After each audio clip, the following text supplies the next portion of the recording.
পঞ্চমীতে মেরে বিয়ার ধরে নেবো মণ্ডপের একটা চেয়ার। ওই দিন হালকা করেই খাবো, গাড়িতে একটাই থাকবে গিয়ার। গাড়ি চালানো যাবে না জোরে, লোক থাকবে ঘরে।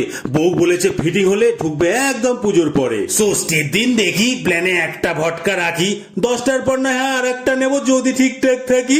ভটকা যদি খাই ওতে একদম গন্ধ নাই, 10টার পর আর একটা নিজ্ঞাত আনবো ভাই। সপ্তমী এলে পরে উইস্কি তুলবো হালকা করে, ঠাকুর দেখে এসে টুকটুক করে একাই মেরে দেবো ঘরে। বউ যাবে বাপের বাড়ি, আমি ফিরবো তাড়াতাড়ি, বউ না থাকলে নো ঝামেলা উইদাউট মারামারি। তারপর অষ্টমী বলে কথা, মাল খাওয়া যাবে না যাতা, রেড লেভেল একটা নিয়ে নেবো, সঙ্গে ছোলা এক পাতা। ধরা পড়লে ঘরে বলে দেবো বোতল ধরে, চা পাতা আনতে গেছিলাম গো, চা করে দাও তো ঝট করে। নবমীর দিন এলে ফিটিং থাকবে অর্ধেক ছেলে, ওদের থেকেই মেরে দেবো কারুর একটা বোতল খুলে। অবশেষে দশমীর সেই দিন কষ্টে বুক করবে চিন চিন, ভাবছি ঘরের ছেলে ঘরে ফিরবো, ওলমক খাবো ওই দিন। এত প্ল্যান প্রোগ্রাম করে সপ্তমীতেই ককটেল বোতল ধরে ফিটিং হয়ে সোজা উঠবে সেই একদম একাদশীর পরে।